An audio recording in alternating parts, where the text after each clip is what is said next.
আসসালামু আলাইকুম, কেমন আছেন আপনারা? তো আজকে হলো একটা খুশির সংবাদ নিয়ে ব্লগটা শুরু করলাম। তো সবাই হচ্ছে গিয়ে কেমন আছেন অবশ্যই কমেন্ট করে জানাবেন। আর আজকে হচ্ছে আমার আসলেই একটা খুব ভালো দিন। আলহামদুলিল্লাহ, আল্লাহ এমন একটা দিন লাইফে আনছে, তার জন্য আল্লাহর কাছে হাজার হাজার হাজার হাজার শুকরিয়া জানাই। কারণ হচ্ছে মুসলমান হিসেবে যখন যে পরিস্থিতিতে থাকি না কেন, শুকরিয়া জানানোটা অনেক বেশি জরুরি। তারপরেও আজকে আসলেই একটা খুশির দিন, যার জন্য হচ্ছে একটু বেশি খুশি, একটু বেশি শুকরিয়া জানাইতেছি আল্লাহর কাছে। তো আমার হচ্ছে আজকে খুশির দিন এই জন্য বলতেছি যে একটা জিনিস ভাবতেছিলাম, অনেক দিন ধরেই ভাবতেছিলাম। এটা হচ্ছে যখন আমার আব্বা জীবিত ছিল তখন থেকে ভাবতেছিলাম, হ্যাঁ, যে এরকম একটা সময় আসুক বা এরকম এরকম একটা কিছু যেন করতে পারি। হ্যাঁ, আমার আব্বা যখন বাইচে ছিল তখন আমরা অনেক অনেক অনেক মানে বেশি খুঁজছিলাম যে এটা যেন হয়, এটা যেন হয়। তো তখন আসলে কোনোভাবে হয়নি। আর তখন না হওয়াটাই ভালো হয়েছে, কারণ তখন যদি হইতো তাহলে হয়তো আব্বার পিছনে এতগুলা টাকা খরচ করতে পারতাম না, বা মনের ভিতরে একটা আকাঙ্ক্ষা থেকে যেত যে আল্লাহ, আব্বার যেটা প্রয়োজন ছিল সেটা আব্বার দিতে পারি নাই, বা আব্বার যেটা আম, হয় না একটা আক্ষেপ যে এটা করলে হয়তো আব্বার জন্য ভালো হইতো, এটা করতে পারলাম না, এই আক্ষেপটা সারা জীবন থেকে যেত। তো তখন হয়নি, আল্লাপাক চাইছিল বিধায় হয়নি। আর এখনো আল্লাপাক চাইছে বিধায় হয়েছে, আলহামদুলিল্লাহ। আল্লাহর কাছে অনেক অনেক অনেক বেশি শুকরিয়া জানাই। তো আপনারা আমার বড় ভাইয়ের ব্লগ যারা দেখছেন তারা মোটামুটি সবাই জানেন যে আসলেই আমার লাইফের একটা আমি আপনাদের গতকালকে ভিডিওতে না পরশু দিনের ভিডিওতে যেন বললাম একটা খুশির খবর আছে ইনশাল্লাহ। পরশু দিনের ভিডিওতে বলছিলাম মনে হয়। ভাবতেছি যদি ওইটা সাকসেস হয়ে এখন যে সাকসেস হয়ে গেছে এরকম না, তবে কথাটা ফাইনাল হয়েছে আর কি। বাকি কথা আমি কালকে যাই ফাইনাল করব। তো সেই জন্য হচ্ছে মনে হলো যে আপনাদের সাথে একটু শেয়ার করি। সেটা কি, সেটা হইল আমি হচ্ছে, এটার মধ্যে আবার একটা দুঃখের খবরও আছে। আগে দুঃখের খবরটা দেই, পরে সুখের খবরটা দেই। হ্যাঁ, দুঃখের খবর হয়েছে আমি একটা বাসা ভাড়া নিয়েছি, আপনারা সবাই জানেন, বলছিলাম যে আমি এক রুমের একটা ফ্ল্যাট বাসা ভাড়া নিয়েছি। আলহামদুলিল্লাহ বাসাটা পেয়ে গেছি। তো বাসাটা আপনাদের সাথে শেয়ার করা হয়নি, কারণ হলো যে বাসাটা নিয়েছি সেই বাসাটার মধ্যে এক হচ্ছে বাসাটা যখন আমি দেখতে গেছি তখন ওই রুমটা বন্ধ ছিল। ভাড়াটিয়া আছে যেহেতু তাদের নিজের প্রাইভেসির জন্য তারা তালা দিয়ে গেছে। তো আমি দেখছি হচ্ছে উপরের ফ্ল্যাট। এখন আমি যে ফ্ল্যাটটা নিব না সেই ফ্ল্যাটটা আপনাদের সাথে আমি ভিডিও করে কি করব। তো আমি হচ্ছে 4 তলার ফ্ল্যাটটা দেখছি, আমি ভাড়া নিয়েছিলাম হচ্ছে 3 তলার ফ্ল্যাট। তো 4 তলার ফ্ল্যাটটা দেখছি দেখে আমি আপনাদেরকে ওইভাবে শেয়ার করি না। আর যখন 3 তলার ফ্ল্যাটটা দেখছি তখন আমার ভিডিও করার কথা মনে ছিল না। মনে থাকলে আমি অবশ্যই ভিডিও করে আপনাদেরকে দেখাইতাম। তো আমি বাসা অ্যাডভান্সও করে আসছি আলহামদুলিল্লাহ। একদম পুরো পেমেন্টই দিয়ে আসছিলাম। এক রুমের ফ্ল্যাটের 1 মাসের যে অ্যাডভান্সটা সেটা আমি পুরোটাই দিয়ে আসছিলাম। তো দিয়ে আসার পরে হঠাৎ করেই মানে আমি মনে মনে ভাবতেছিলাম যে আমি যদি আশেপাশে আমার মার বাসার আশেপাশে কোথাও যদি একটা ফ্ল্যাট পাইতাম, মর্গেজ আর কি। মর্গেজ কারা বুঝেন, যারা ঢাকা শহরে থাকেন তারা মনে হয় বুঝেন যে মর্গেজ জিনিসটা কি। অনেকে মানে যারা হচ্ছে অনেক বেশি ধার্মিক তারা বলে আসলে মর্গেজ জিনিসটা ঠিক না, অবশ্য মর্গেজ জিনিসে মানে এটা হালাল না, মানে এরকম কিছু একটা, যেটা এটা এটা আসলে ঠিক না, বা এটা এটা করলে গুনাহ হয়। এটা অনেকের মানে সবার কাছ থেকে শুনি নাই, কিছু কিছু মানুষের কাছ থেকে শুনছি। তো এখন আমার মনে হলো যে আসলে আমার জন্য এটার থেকে বেস্ট, আমি একটা সিঙ্গেল মেয়ে মানুষ। সো আমার জন্য এটা থেকে বেস্ট কিছু হয় না। আমি আমার আশেপাশে একটা মানে ফ্ল্যাট পেয়েছি মর্গেজ নেওয়ার জন্য। তো সেটা হচ্ছে একসাথে অনেকগুলো টাকা দিব। একটা কন্ট্রাক্ট থাকবে যে আমি এত বছর এই বাসার মধ্যে থাকবো, ওই কয়েক বছর আমি আর বাসাটার ভাড়া দিব না। তো পরে হচ্ছে আমি যখন বের হয়ে চলে আসবো তখন ওই যে যে টাকাটা দিয়ে আমি বাসাটা নিচ্ছি সেই টাকাটা আমাকে তারা ব্যাক দিয়ে দিবে। তো এটা নাকি অতটা ঠিক না, কিন্তু আসলে আমার কাছে মনে হয়েছে আমার জন্য এটা ঠিক। আমি আসলে প্রথমত আমার অত বেশি ইনকাম নাই যে ইনকাম দিয়ে আমি অনেক মানে বিলাসবহুল লাইফ লিড করতে পারবো, আর প্রতি মাসেই যে আমি অনেক টাকা খরচ করতে পারবো এটারও কিন্তু কোনো ইয়ে নাই। হতেও পারে আবার নাও হতে পারে। আপনারা যারা হচ্ছে গিয়া ব্লগিং করেন তারা জানেন যে ইউটিউব থেকে আসলে প্রতি মাসে সেম পেমেন্ট আসে না, এক এক সময় এক এক পেমেন্ট আসে। আর আমার যেহেতু কাজের জায়গা শুধুমাত্র ইউটিউব প্ল্যাটফর্ম, আমি বাইরে কোথাও কোনো কাজ করি না, সো এইটার উপরে ডিপেন্ড আমি। এইটা থেকে যদি আসে তাহলে আমি খাইতে পারবো, আর যদি না আসে তাহলে খাইতে পারবো না, ভিক্ষা করে খাইতে হবে আর কি। যাই হোক, ভিক্ষা আলহামদুলিল্লাহ কখনোই করতে হবে না। যদি এইটা না থাকে, আমি আমি কর্ম জানি, আমি কর্মঠ মেয়ে, আমার কাজ আছে, আমি হাতের কাজ জানি, আমি অনেক ধরনের হাতের কাজ জানি। সো সো সেগুলো কইরাও হচ্ছে আমার জীবন চলে যাবে ইনশাল্লাহ, আমি জানি। আমার কখনো কোথাও ঠেকে থাকতে হবে না।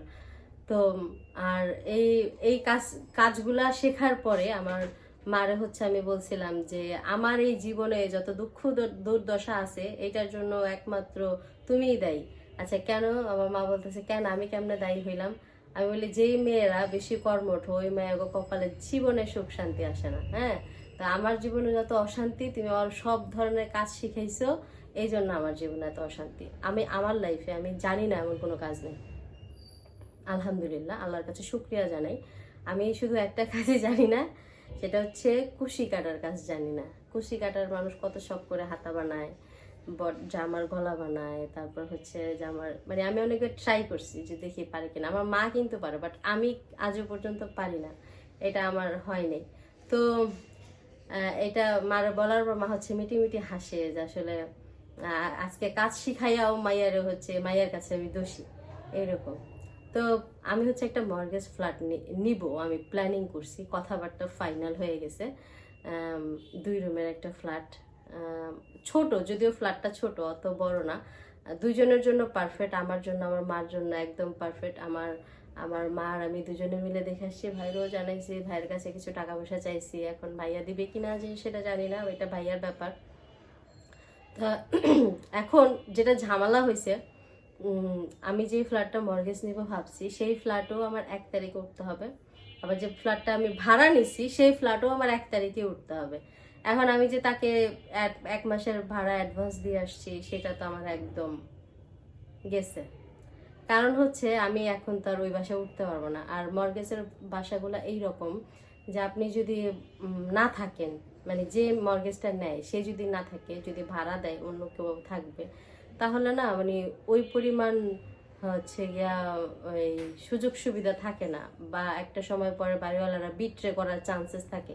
বাট যে নেয় সে থাকলে ওই ওই টাইপের কোনো চান্সেস থাকে না। তো এরকম একটা ব্যাপার হয়েছে। তো আমি নিব ইনশাল্লাহ। আমার হচ্ছে গিয়া সবকিছু মোটামুটি এখনো ফাইনাল হয় নাই, তবে ফাইনালের পর যায়। এখন আমার ওই বাসাটা ছেড়ে দিতে হবে। হ্যাঁ, ওই বাসায় হচ্ছে গিয়া ভাবছিলাম আজকেই যাব, যাইয়া বলে আসবো। যদি তাদের এই 15 দিনের মধ্যে তাদের বাসাটা ভাড়া হয়ে যায় তাহলে তো ভালো, আমি হয়তো বা মানে পাইলেও পাইতে পারি, এটা না পাওয়ার চান্সই বেশি। হয়তো বা অ্যাডভান্সের টাকাটা ব্যাক পাবো, আর যদি না হয় তাহলে এই টাকাটা আমি আর ব্যাক পাবো না। তো এটা হচ্ছে একটা দুঃখের বিষয় যে আমি ওই বাসাটা উঠতে পারতেছি না। আমার ওই 1 রুমের ফ্ল্যাটটাও কিন্তু অনেক সুন্দর, আর 1 রুমের ফ্ল্যাটের মধ্যে একটা সুবিধা হইলো সবসময় গ্যাস থাকে। মানে এটা অনেক বেশি মানে ভাল লাগছে আমার কাছে, সবসময় গ্যাস থাকে। আমার কাছে গ্যাসটা এত বেশি ইম্পর্টেন্ট, সত্যি কথা আমি কাউরে বলে বুঝাইতে পারবো না এই বিষয়টা আমার কাছে কতটা ইম্পর্টেন্ট। তো ওইটা হচ্ছে গিয়ে এখন আমার ক্যান্সেল করে দিতে হবে, এটা বল দুঃসংবাদ। আর সুসংবাদ হচ্ছে আমি ফ্ল্যাটটা মর্গেজ নিতে পারবো। আমার ওই রকম ভাবে কথাবার্তা মানে মানে কত টাকা দিয়ে নিব সেটা আমি এখন আপনাদের কাছে বলতেছি না, তবে বলবো। আর এই টাকাগুলো কোত্থেকে ম্যানেজ করলাম, কিভাবে ম্যানেজ করলাম সেগুলো আপনাদের সাথে শেয়ার করবো ইনশাল্লাহ।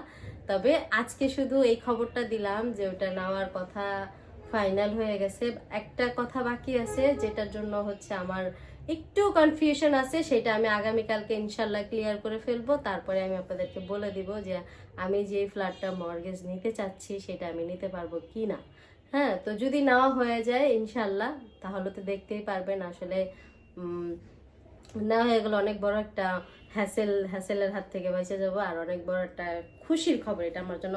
ন্যূনতম মানে অন্তত পক্ষে 5টা বছর আমি রিল্যাক্স, 5 বছরের মধ্যে না কোনো বাসা ভাড়া লাগবে, 5 বছরের মধ্যে না আমার মাথার উপর কোনো প্রেশার থাকবে, খাওয়ার জন্য শুধু মাসে 5,000 টাকা হলে যথেষ্ট। আর এই 5,000 টাকা খাওয়ার জন্য সেটা আমি আমার ঘরে যে পায়ের মেশিনটা আছে সেটাও যদি চালাই আমার মাসে 5,000 টাকা চলে আসবে। সুতরাং এটা নিয়ে আমার কোনো প্যারা নাই। মাশাল্লাহ, আলহামদুলিল্লাহ, আল্লাহর কাছে হাজার হাজার লাখ লাখ কোটি কোটি শুক্রিয়া যে আল্লাহ আমার এমন একটা সুযোগ আমার লাইফে আইনা দিছে। আর মানে এই ধাক্কাটার পরে যে এই সুখবরটা, এটা আমার জন্য আর কি ইম্পর্টেন্ট ছিল। মানুষ মানুষ একটা জায়গায় ধাক্কা খেয়ে অনেক বড় একটা কষ্ট পায়, আমিও তো মানুষ, কষ্ট পাইছি। তো তো সেই কষ্টটা থেকে কিছুটা হলেও আমি বের হতে পারবো যদি আমি এটা নিতে পারি।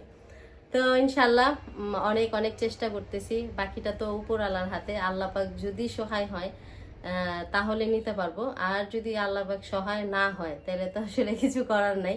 তারপর আপনারা যারা আমার ভিউয়ার্স আছেন তারা আমাকে অনেক অনেক অনেক বেশি দোয়া করবেন যাতে এটা হয়ে যায়। এটা আমার জন্য অনেক ইম্পর্টেন্ট। এটা মানে কতটা গুণা কতটা কি আমি আসলে এই ব্যাপারে অবগত না। গুণা হইলেও কিছু করার নাই, এই 5 বছর পরে আবার গুনার জন্য মাফ চেয়ে নিব, সমস্যা নেই, ঠিক আছে? তো সবাই হচ্ছে গিয়া ভালো থাকবেন, আর আমার জন্য একটু একটু দোয়া করেন আমার জন্য, ঠিক আছে?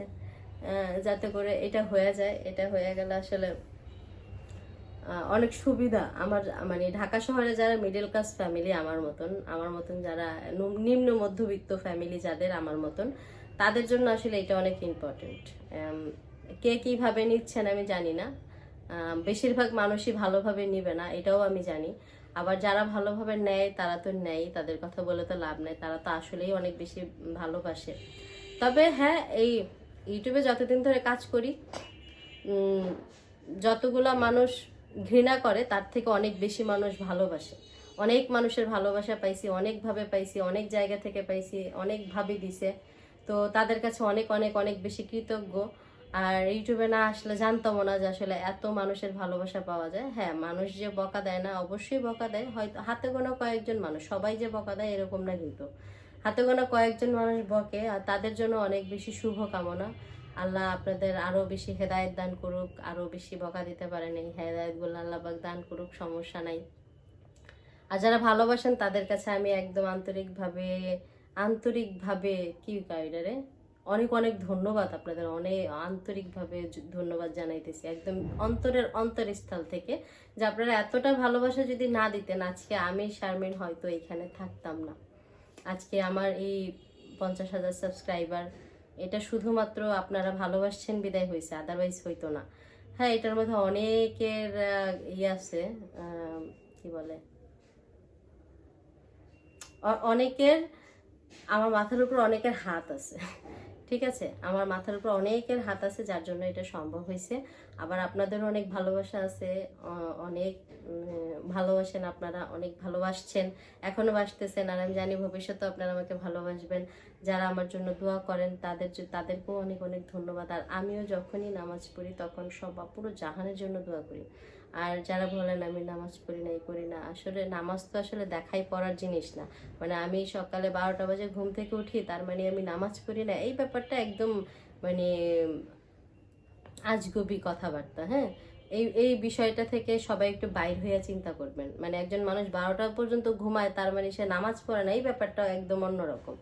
মুসলমান হয়ে জন্ম নিয়েছে, নামাজ তো অবশ্যই পড়ি, হ্যাঁ হয়তো পুরো 5 ওয়াক্ত পড়া হয় না এরকম, কিন্তু একদম পড়ি না, কাফের এইরকম না, ঠিক আছে? আল্লাহ মুসলমান হিসাবে দুনিয়াতে পাঠাইছে, মুসলমান হিসেবে আমার যতটুকু দায়িত্ব। হ্যাঁ, আমার একটা জিনিস হয় কি, আমি যখনই নামাজ পড়ি আমি না কখনো নিজের জন্য কোনো দোয়া চাই না, বা কখনো আমার মাথাতে আমি আসে না আমার মাথায় যে আমি নামাজ পড়ে কিছু চাই, তাহলে তো বিনিময় হয়ে গেল। আমি না কোনো কিছু বিনিময় পছন্দ করি না। আমি যার জন্য যেটা করব সেটা যেমন নিঃস্বার্থভাবে, আমার মনে হয় যে আমি নামাজ পড়াটা আমার দায়িত্ব, আমি এটার বিনিময়ে কেন তার কাছে কিছু চাইবো, আল্লাহর কাছে কেন কিছু চাইবো নামাজ পড়ে, আমার কাছে এইটা মনে হয়। তো আমি কখনোই আল্লাহ পাকের কাছে নামাজ পড়া কোনো কিছু চাই না, আমি যখন চাই এমনিই চাই। আর হচ্ছে চাইছি যখন তাহাজ্জুদ নামাজ পড়ছি তখন চাইছি, আমি তাহাজ্জুদ নামাজ পড়ে আল্লাহর কাছে অনেক কিছু চাইছি, নিজের জন্য চাইছি, মানুষের জন্য চাইছি, প্রথমে সারা পৃথিবীর জন্য চাইছি, তারপরে নিজের জন্য চাইছি। তো এইরকম হয় ব্যাপারগুলা। তবে এই 5 ওয়াক্ত নামাজ আমি মনে করি এটা এটা হচ্ছে আল্লাহ আমাদের দুনিয়াতে পাঠাইছে আল্লাহকে ডাকার জন্য, আল্লাহকে রাজি খুশি করার জন্য। এটা আমার কাজ, এটা আমার দায়িত্ব, এটা ফরজ করে দিছে আল্লাহ। 5 ওয়াক্ত নামাজ পড়া ফরজ। তো এই ফরজটা যদি আমি আদায় করি, এটা আমি আল্লাহ আমার যে কাজ দিয়েছি সেই কাজ করতেছি, এখানে আমি কেন তার কাছে কিছু চাইবো? তো আমি 5 ওয়াক্ত নামাজ পড়া কখনোই আল্লাহর কাছে কিছু চাই না। আমি যখন তাহাজ্জুদ পড়ি তখন চাই। তো তাহাজ্জুদ তো সবসময় পড়া হয় না, এটা মাঝে মাঝে পড়া হয়। তবে আমার বেশিরভাগ পড়া হয়। কেন পড়া হয়? কারণ আমি অনেক রাত পর্যন্ত সজাগ থাকি। আর এখন তো আরো বেশি থাকি। এখন আমার একদম ঘুমিয়ে আসে না। আমার সব সময় যায় ফজরের পরে যাই আমি ঘুমাই। তো ফজরের কাজ কাম শেষ করেই দেন হচ্ছে গিয়ে আমি ঘুমাই। কিন্তু তার মানে আমি 12টা বাজে ঘুম থেকে উঠলাম বা 1টা বাজে ঘুম থেকে উঠলাম, তার মানে আমি বেনামাজি।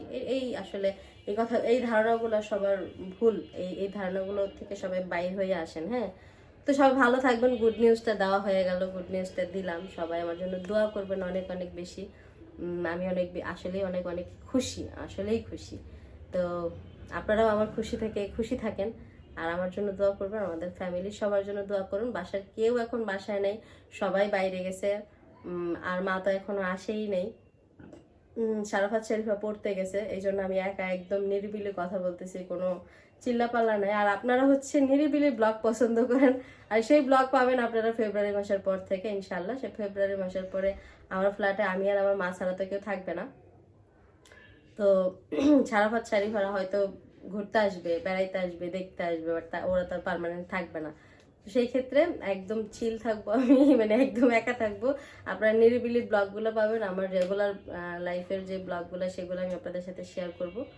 তো সবাই সাথে থাকবেন। অনেক অনেক ধন্যবাদ। আর আমি অনেক হ্যাপি। আমার এই হ্যাপিনেসটা যেন সব সময় থাকে, সবাই দোয়া করবেন।